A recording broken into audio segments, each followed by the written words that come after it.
Hello, and welcome to Midnight Tales, a space where everyone can immerse themselves in peace and enchantment before drifting off to sleep. Tonight, we'll explore another captivating story that invites calm and lightness, helping you rest and recharge. But first, let's take a moment to gently prepare our bodies and minds for a soothing, restorative night's sleep. Make yourself comfortable, and with each slow inhale and long exhale, allow any cares from the day to slip away.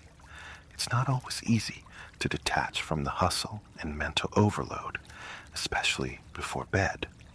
However, remember this: the less we worry about how quickly we'll fall asleep, the easier it is for our minds to release any tension. Let the rhythm of your breathing carry away lingering worries, and let the story you're about to hear guide you into deep relaxation. Now, close your eyes and allow the magical atmosphere to softly envelop you. Enjoy the story, and may you find peaceful, restful sleep here on Midnight Tales.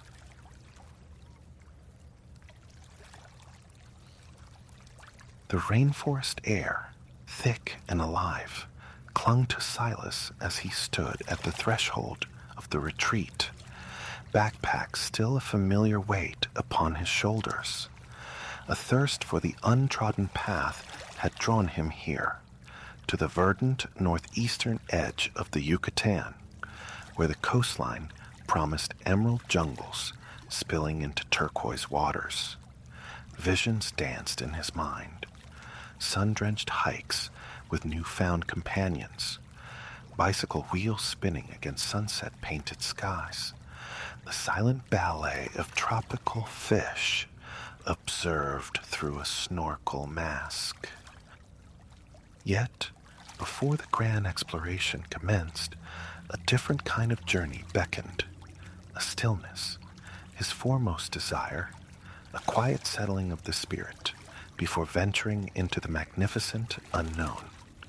Having secured his lodging, he approached the concierge, a serene young man whose white linen shirt seemed to capture the ambient light. Fortuitously, the retreat boasted a spa of considerable renown. Silas inquired about indulging in a treatment. "Allow me to arrange a water journey for you," the concierge offered, his smile genuine. A water journey. The phrase resonated within Silas. Simple, elemental, yet holding a promise of profound delight. He recalled a whisper from Da Vinci: "Simplicity is the ultimate sophistication." He accepted the earliest opening, a perfect interlude, allowing him to locate his room, shed his pack, and arrange his few possessions within this temporary haven. The concierge's instructions had been precise: comfortable swimwear and the provided white robe. Unpacked and attired, Silas navigated his way to the spa. He passed through a towering glass entryway, instantly enveloped by the clean, penetrating scent of eucalyptus. He drew it deep into his lungs, a soothing balm. His gaze swept the reception area. Walls bathed in muted earth tones met floors of intricately stranded bamboo. A small, artful stream meandered through the space, its water murmuring over smooth stones. A liquid lullaby. Silas had known other spas, yet none had exuded such immediate, tranquil invitation.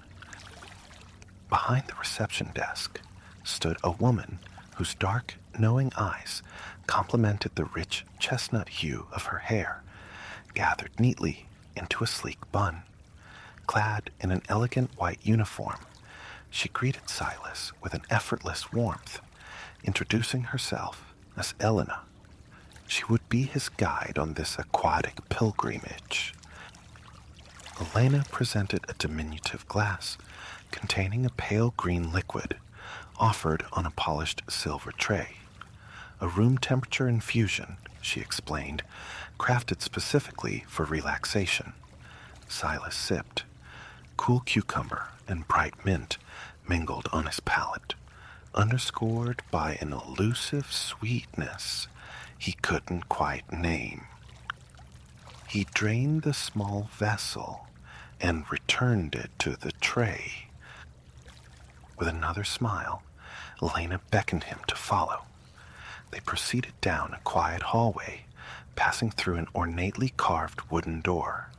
Softly, from unseen speakers, drifted a soundscape of pure nature, a delicate symphony of avian chirps, interwoven with the gentle rustle of unseen leaves. The water journey commenced in a space bathed in soft, diffuse light. Elena's voice, already calm, dropped to a near whisper, though they were quite alone. His initiation, she explained, would be in the sauna. From a nearby cabinet, she retrieved a misting bottle labeled lemongrass water and ushered Silas into a glass-walled enclosure. The interior, crafted entirely from fragrant cedar planks, smelled fresh, resinous, deeply grounding. 3 empty benches awaited. Silas selected the center one, onto which Elena draped a long, pristine white towel. He lay back, face upwards, surrendering to the space. Gradually, the sauna's dry heat began to bloom against his bare skin. Inhaling slowly, deeply, he felt the warmth travel through his nostrils, a pleasant intensity. He closed his eyes, allowing Elena to place a cool, damp cloth over them. "A lemongrass mist?" she inquired softly. He smiled his assent, thanking her. She spritzed the fragrant vapor over him, a wonderfully refreshing counterpoint to the heat, smelling divinely of sweet herbs, laced with crisp citrus. Elena murmured she would return shortly, leaving the lemongrass mist within reach should he desire more. He lay suspended in the warmth, cocooned by the peaceful rainforest murmurings, filtering from beyond the spa walls. Later, a light tap on his arm roused him. Elena returned, asking how he felt. Words were unnecessary. His broad, utterly relaxed grin conveyed everything. As he removed the cool compress from his eyes, he saw another tiny glass presented on the silver tray. This liquid glowed orange. Tangerine ginger infused water, Elena informed him. Silas drank it down, the cool liquid a welcome balm to his throat, its refreshing essence seeming to permeate his entire being. He rose, and Elena retrieved the misting bottle. Aiming it slightly ahead, she released 2 puffs into the air. Silas instinctively walked through the fragrant lemongrass cloud, inhaling deeply once more, a surge of simple happiness washing over him. Elena then gestured for him to follow her onward. The next chamber shimmered. Light blue iridescent tiles, no larger than coins, covered every surface. Floor, walls, ceiling, even the built-in seating. At the room's center stood a large glass bowl on a pedestal, brimming with glistening ice. Silas took a seat as Elena unfolded a small, damp cotton cloth. Placing it beside him, she scooped a handful of ice. Gently, she centered the ice on the cloth, then gathered the corners, twisting the top tightly. The resulting bundle reminded Silas fleetingly of foil-wrapped chocolates. An ice kiss, Elena named it, seemingly plucking the thought from his mind. She handed it to him, explaining the exfoliating benefit of the cool, textured fabric against warmed skin. She would be back in a little while, she whispered, leaving him to the experience. Silas pressed the ice kiss to his shoulder, gliding it slowly down his arm to his wrist. His skin, still radiating warmth from the sauna, tingled rather than recoiled. The sensation was invigorating, surprisingly pleasant. He repeated the motion on his other arm, then traced the cool bundle across the back of his neck. By the time he finished, the ice had nearly vanished, leaving only the damp, empty cloth in his hand. He draped it over his head, savoring the lingering coolness. Moments later, Elena reappeared, bearing a small saucer of translucent aloe vera gel. She encouraged him to apply it liberally. He smoothed the cool, slick gel over his skin with both hands, a lovely contrast to the textured cloth. Granting him a few more minutes of solitude, Elena returned once more with the silver tray. This time, the liquid within the tiny glass was a deep, luscious red. Strawberry cinnamon water, she announced, a combination Silas had never encountered. He drank it eagerly, deciding instantly it was his favorite thus far. Now, onward to the steam room. This phase included a dedicated treatment for his face. Elena presented a small jar containing a light brown clay. Using expressive gestures, she mimicked dipping her fingers into the jar and smoothing the substance onto her own face. Taking the cue, Silas scooped out some of the clay, applying it to his forehead, cheeks, and chin. It carried a surprisingly fruity aroma. Pomegranate, Elena explained, rich in antioxidants, hence the fragrance, blended with sea kelp, which imparted the distinctive pale brown shade.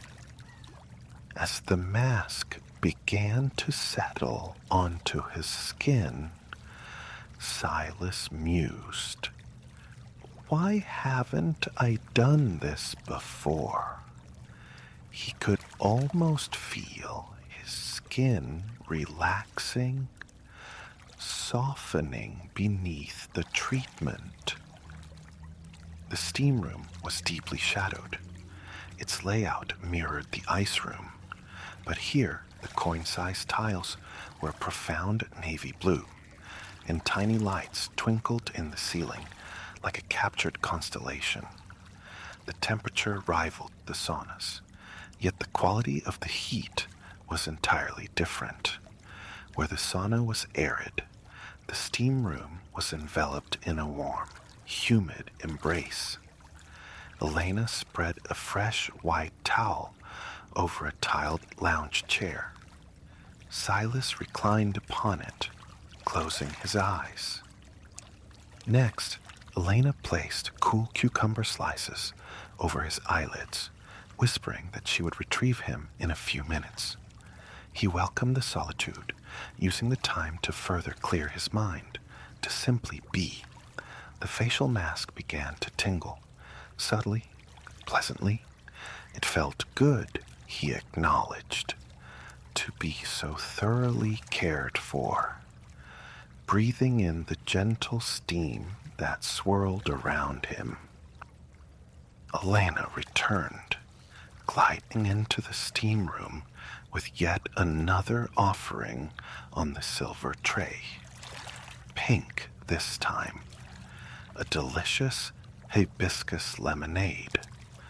Once Silas had relinquished the empty glass, Elena motioned him onward.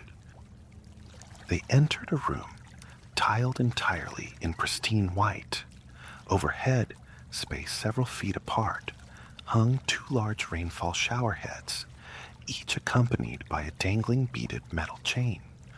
The shower on the left, Elena explained, offered an invigorating cool cascade, while the one on the right provided warm, toasty comfort. He needn't choose, she assured him. He could, and indeed should, experience both. The cool shower was perfect for rinsing away the lingering aloe and the now dry facial mask, while the warm shower enveloped him in solace. So comforting was the warmth, in fact, that Silas lingered, savoring the sensation. There was no sense of urgency.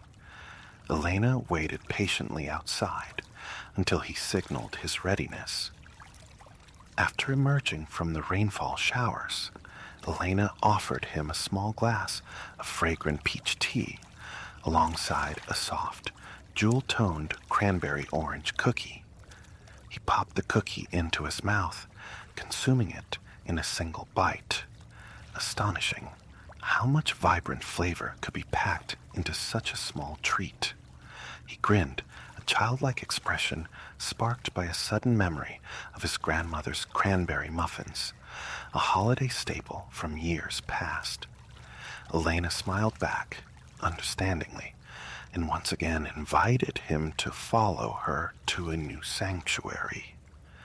This, she indicated, was the second to last room, and the smallest they had entered.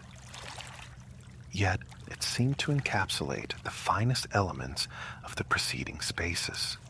The floor gleamed with cedar, reminiscent of the sauna.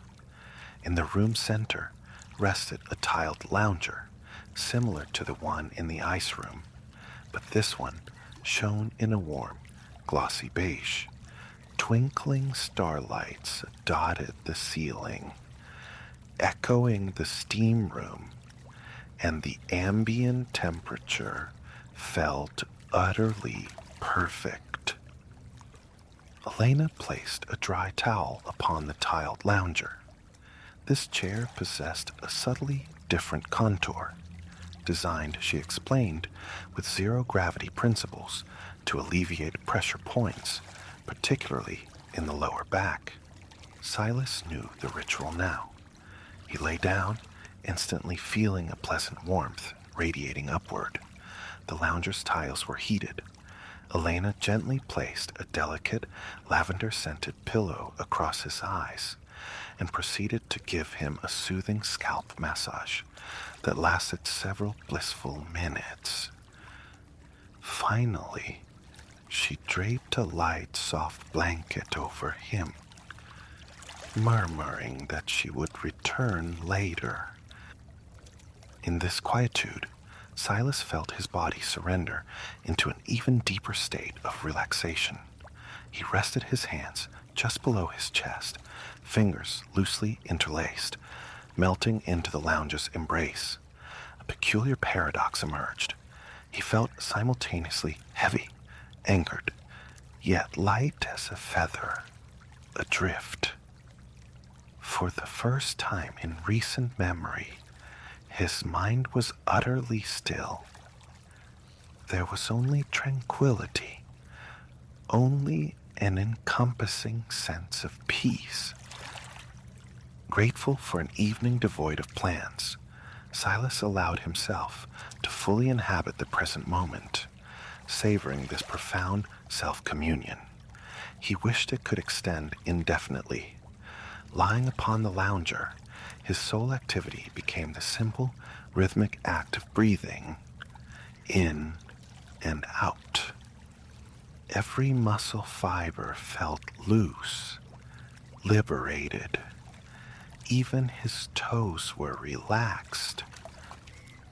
As minutes drifted by, Silas felt himself letting go further, detaching from the familiar cadence of his everyday existence, sinking ever more profoundly into the chair's supportive contours. He drew a full, slow breath, feeling his chest and abdomen expand, acutely aware of the rise and fall with each respiratory cycle. The subtle soundtrack of chirps and rustling leaves played on, a gentle backdrop to his perfect mental quietude.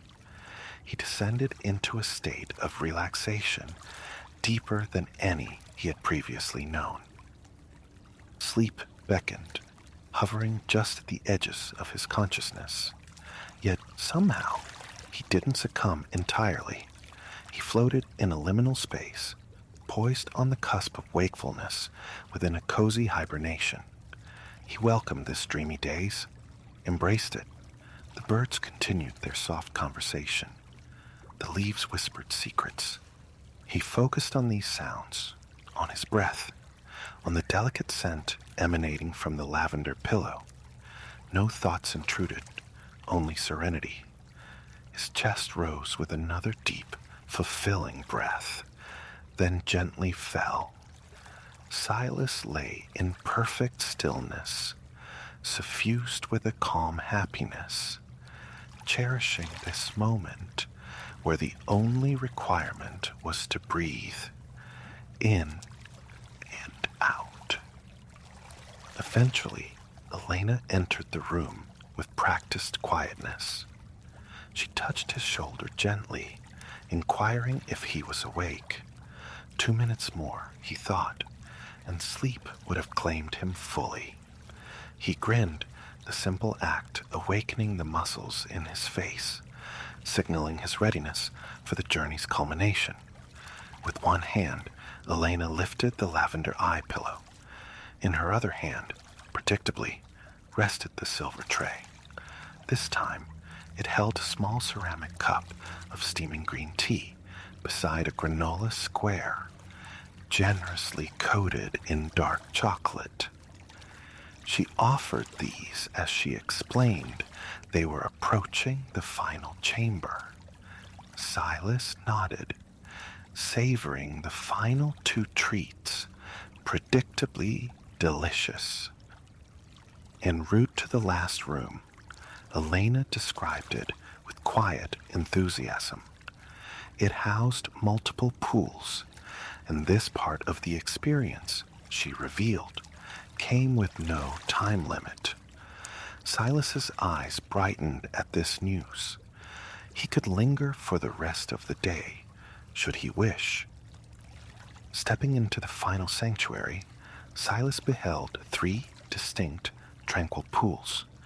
Each possessed a unique character, differing in temperature, shape, and water features. A playful twinkle lit Elena's eyes as she likened the pools to a familiar fairy tale. Seeing Silas's curiosity piqued, she elaborated. Some find the plunge pool too cold.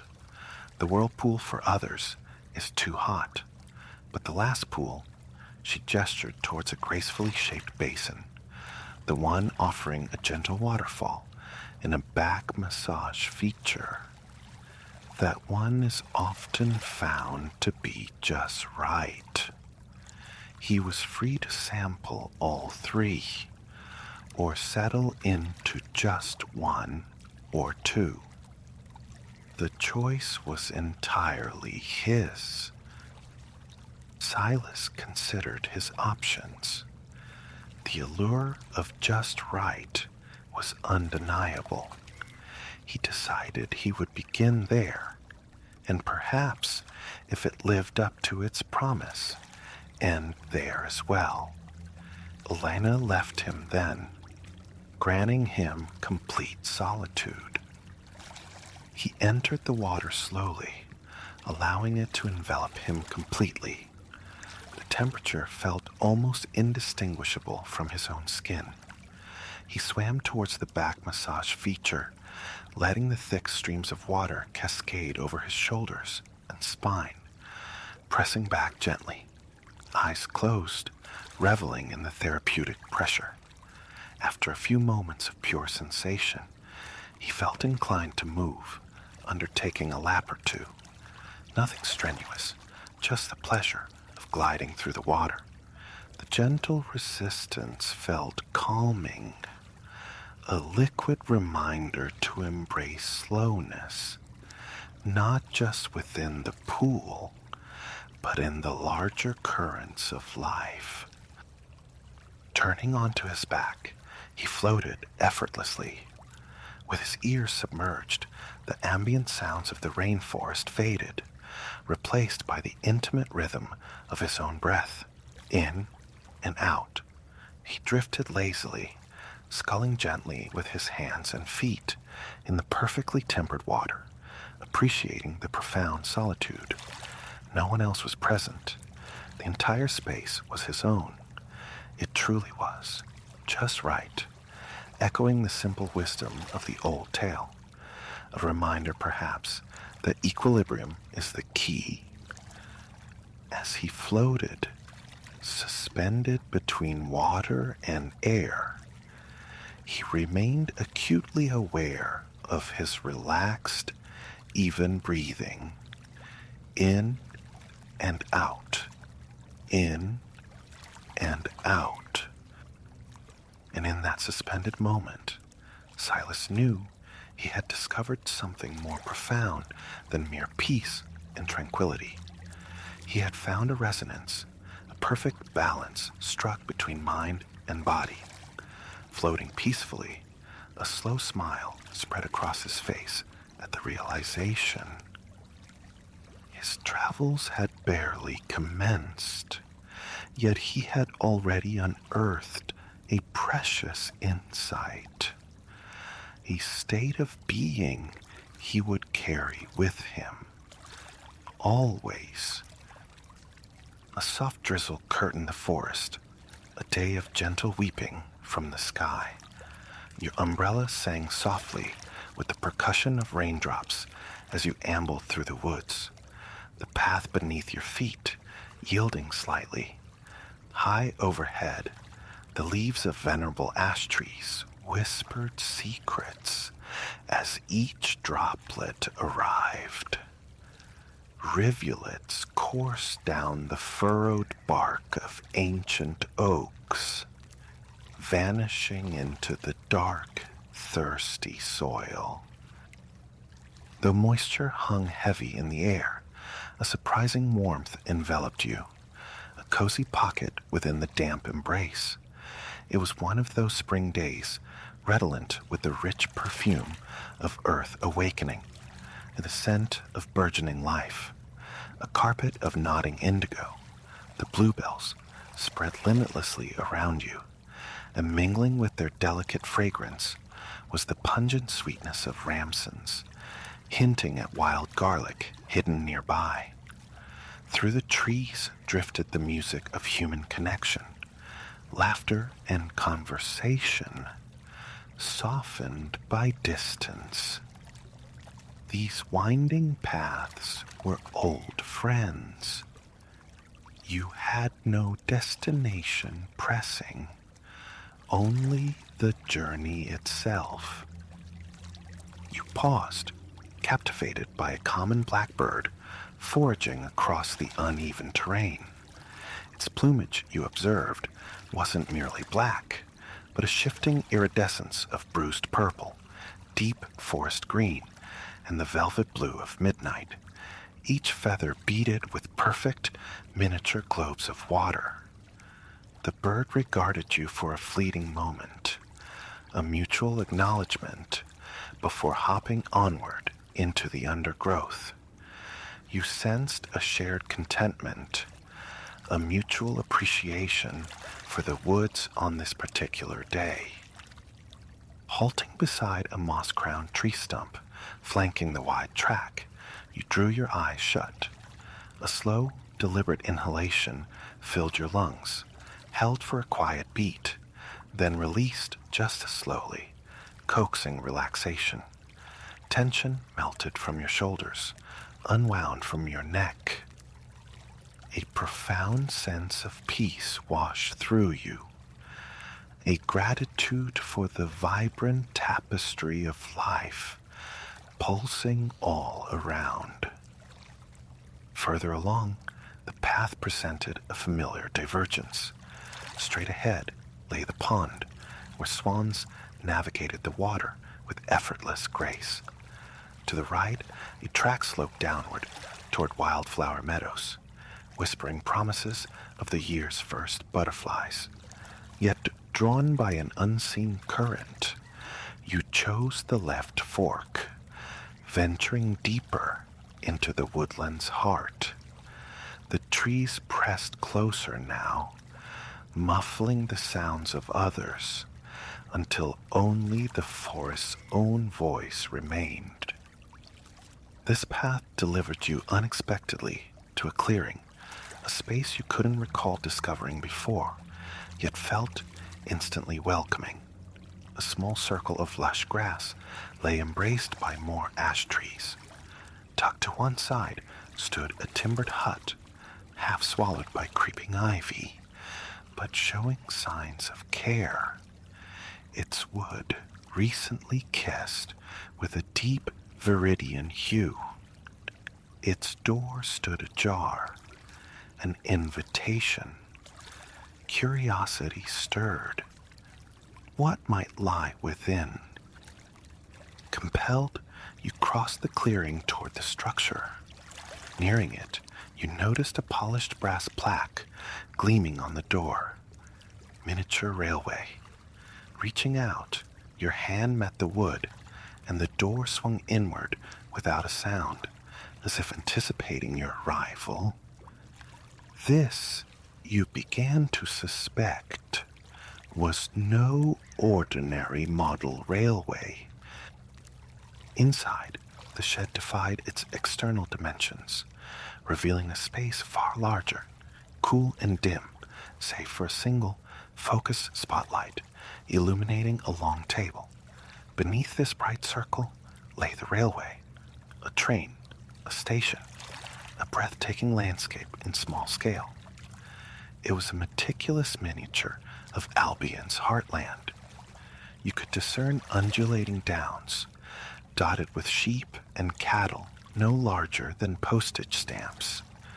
Along a narrow lane, thatched cottages trailed lines of tiny washing in their gardens. A steam engine of deepest blue, coupled to two coaches, waited patiently at the miniature station. Across from it, a tiny watermill beside its still pond stood frozen in time. Leaning closer, you absorbed the details. A village church with a square tower overlooking a green where ducks marshaled their minuscule, fluffy ducklings. Nearby, a greengrocer received a delivery of infinitesimal tomatoes, while a milk float waited further down the road. Upon the station platform, a conductor figure, clad in shirt and waistcoat, leaned nonchalantly against a lamppost. Tracing the tracks with your eyes, you saw they didn't loop back. They wound through the village, traversed the countryside, and vanished into a tunnel. Where could such a mysterious passage lead? Another detail snagged your attention. A coin slot set into the table's edge. The mechanism, surely, to breathe life into this static world. But coins? You doubted you carried any. A tentative exploration of your pocket yielded a surprise. Your fingertips brushed against a cool metallic disc nestled in the fabric's depths, an object you had no memory of acquiring. You weighed it in your palm, tracing the worn circumference with your thumb, feeling its history etched in nicks and scuffs against your skin. As the spotlight caught its surface, a delightful tremor traced your spine. With a decisive click, you slid the coin into the slot and closed your eyes. Inhale deeply. Hold the breath captive for a few heartbeats. As you exhaled, your eyes opened. The world resolved around you, solidifying onto the platform of a countryside train station. A glance confirmed the impossible. It was the very scene you just peered down upon, now life-sized, tangible. The model railway sprung into reality. Here, too, it was a warm spring morning, but the rain had vanished, replaced by cerulean skies. Sunlight pierced the last vestiges of overnight mist, and the clean scent of mown grass hung sweetly on the still air. Moving away from the station's red brick facade, you stepped from shadow into the sun's welcoming warmth. At the platform's far end stood a conductor, Ilara, perhaps, dressed in shirt and waistcoat, her face lit by a smile that reached her eyes. She offered a wave. 2 sharp, cheerful whistles echoed from the engine, an invitation, clearly, to discover where this enchanted train journeyed. You pulled open the wooden carriage door and stepped inside. No sooner had you settled onto a plush seat of crimson velvet than another whistle sounded. Plumes of white steam drifted past the window. Peering out, you glimpse a heron descending with stately grace beside the mill pond. As you watched, the train began to glide smoothly away from the station, the mill receding from view. Beyond the mill lay a vast orchard, row upon row of short, gnarled apple boughs stretching towards the horizon, frothing with pink-white blossom. You were undeniably far from the woodland shed now. Over summer, you mused, these petals would drift down like snow, replaced by the first nubs of fruit, swelling day by day, rounder, brighter, juicier. In months, pickers would throng these fields, gathering plump green bramleys and speckled royal galas. But for now, only the melodies of thrushes and blackbirds, underscored by the rhythmic click-clack of the steam engine, filled the air. The carriage felt warm, rocking gently as the orchard scrolled past. The velvet pile was soft against your arm. Your breathing deepened, syncing with the train's lulling motion. As the apple trees thinned, the fields grew neater, the grass shorter. Cattle and sheep grazed placidly beneath the expansive blue. Behind a low stone wall, a cricket pitch emerged, figures in white moving onto the green to commence their game. The pitch sloped away gently, and beyond another wall, the grass surrendered to a pebble beach, bordering a wide, meandering river. Willow trees leaned over the water, their lowest fronds trailing in the slow current. How many seasons had these silent giants witnessed, you wondered, as the river flowed ceaselessly past, day after day, year after year. The engine's shuffling tempo eased as it followed the river's curve. You were close enough now to spot the occasional fish suspended in the sunlit shallows. How lovely that clear, fresh water would feel, swirling cool and soft against your skin. You could almost imagine the gentle tug of the current, the prickle of cold on the back of your hand. Soon, river and rails diverged once more. In the distance, a sandstone outcrop rose starkly against the sky. At its base waited a tunnel, the same portal that had intrigued you back in the shed. It loomed progressively larger. Where would it lead? You pressed your face to the window, looking back as the track curved leftward, The glass felt warm against your cheek.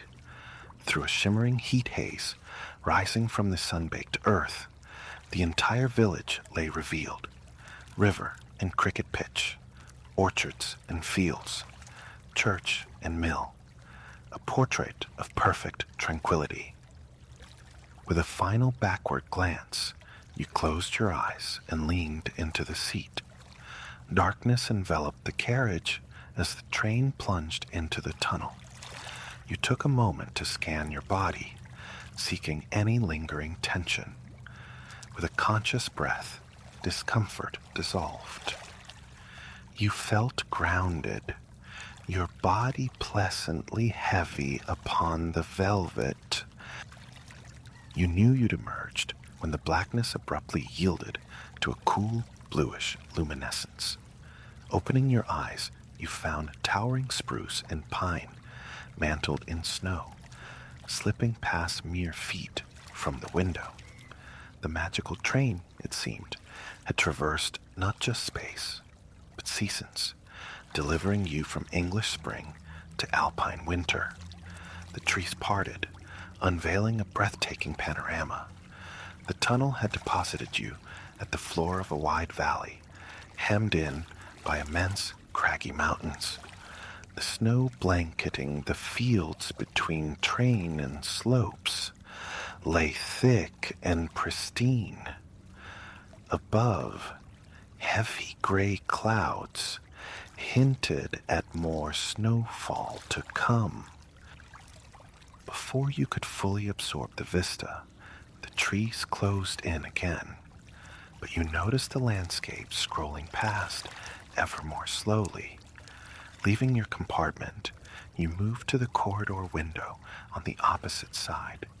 Here, snow-frosted boulders and sheer dark gray cliffs ascended toward the heavens. The tracks were evidently hugging the contours of another mountain. A subtle application of brakes brought the train to a smooth halt at a minuscule station, little more than a concrete platform with a few bright red seats beneath a plastic shelter. This lack of structure afforded an unobstructed view back down the valley. Before you, an expanse of untouched white stretched into the middle distance, flanked by great sloping banks of pine climbing the valley sides. The vast fields narrowed towards a cluster of colossal mountains, their high, jagged peaks wreathed in cloud. An impulse arose to explore this stark station. You still wore the jacket donned for your woodland walk, likely insufficient for this winter wonderland. As the thought formed, an overhead locker sprang open. A pair of thick, black winter gloves tumbled out. Smiling, you retrieved them and peered inside the locker. Fortuitous indeed. A knitted hat lay within, white wool flecked with gray, alongside a long, padded jacket. Slipping it on felt like being cocooned in a soft, warm duvet. You ambled to the carriage end, pulling on the hat and gloves. Turning the silver door handle, you stepped lightly onto the snow-covered platform. A satisfying crunch accompanied your footfall. The powder was deeper than anticipated. A light breeze stirred the uppermost layer of snow into swirling eddies around your ankles, while the crisp alpine air tingled against your nose and cheeks. From this vantage point, the entire valley unfolded. These mountains, you realized, had stood here, silent and immense, for millennia. Their peaks remembered Pangaea. They had witnessed countless sunrises and sunsets, and would continue their vigil for eons more. The great ridges and spines were sculpted slowly, patiently, by wind, water, and time. A quiet reminder, no matter how vast or immutable something seems, given enough time and persistence, incremental change can reshape it entirely. You stood for a moment, suffused with gratitude for the majesty before you. Enchanting as the view was, the warm carriage beckoned. Retracing your steps, crunching back through the snow, you climbed aboard. Moments later, the train resumed its journey.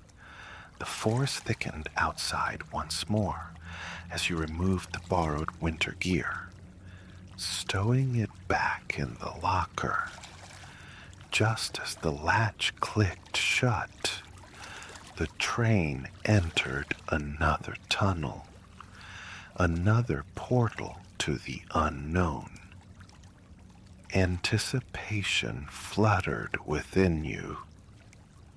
Abruptly, the grays and whites of the mountains dissolved into hazy blue, and the resonant sound of heaving, rolling surf flooded the carriage. You were now trundling along a track poised at the very edge of the ocean, between the water and the low cliff. Hugging the rails lay a sandy beach, though the tide was clearly high. The proximity was startling. You felt you could almost reach out and touch the waves. Standing, you slid open the carriage window. The cool, salty tang of sea spray filled your nostrils. A warm breeze stirred your clothes. The ocean stretched, seemingly infinite, before you. To your right, the sun hovered just above distant headlands, reaching into the sea, its light shattering into diamonds on the water beyond the breaking surf.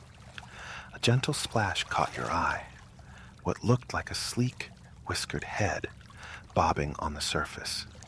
Then another, and another, floating on their backs now. Tiny paws resting on their chests. Sea otters. A rare and delightful sighting. These playful creatures, you recalled, reveled in diving through kelp forests for sustenance, capable of holding their breath for minutes as they twisted through the cool depths. They possessed special pouches in their chest fur for stashing food, nibbling on shellfish as they drifted. Remarkably social, they often linked paws while resting or eating, forming rafts to stay together, sometimes even using kelp fronds to anchor themselves against the current. Out in the ocean, the otters floated serenely, observing the train's slow passage. You blinked, and in that instant, they vanished beneath the waves. Sinking back into your seat, your eyelids grew heavy. Perhaps it was time to return. As if in response, the steam engine emitted a soft whistle, just as the train entered yet another tunnel. You allowed your eyes to drift closed. When you opened them again, the familiar orchards reappeared outside the window. The air was cooler now, the sun hanging low, painting streaks of purple and pink across high, thin clouds. The scent of springtime drifted through the open window, the day gracefully concluding. The rhythm of the wheels slowed, decelerating as a familiar village slid into view. The church, the mill, the blossom-laden trees. It felt mere moments since you departed, yet stepping onto the platform, you sensed the satisfying closure of a long, fulfilling day. As the sun finally dipped below the horizon, you closed your eyes, drawing in a long, slow breath and releasing it gently. Opening your eyes once more, you found yourself back in the shed, discovered deep within the woods. Below you, petite and perfect, lay the magical model railway. The shed door swung open silently. Outside, the rain had ceased. The sun managed a final glimpse over the treetops. You couldn't have been gone long. The grass remained beaded with moisture. It was time to head home. Leaving the shed, you walked slowly across the damp grass toward the path you'd followed that morning. The sounds of distant voices and laughter drifted back, punctuated by the occasional call of a swan. As you reached the trees, you cast a glance back towards the clearing. To your astonishment, the shed was gone. No trace remained. Where the building had stood just moments before, only grass grew, tall and emerald, glistening with lingering raindrops. A smile touched your lips as you walked deeper into the trees. Perhaps one day you would find this clearing again, rediscover the magical railway. You hoped so, but a deeper feeling suggested that if another adventure awaited, it would find you when the time was right. A blackbird darted across the path ahead, a twig secured in its beak. Sunlight, filtering through the canopy, dappled the woodland floor in shining pools, illuminating the lingering dampness from the morning's rain. With one final deep breath drawn in and slowly released, you turn towards the comforting familiarity of home.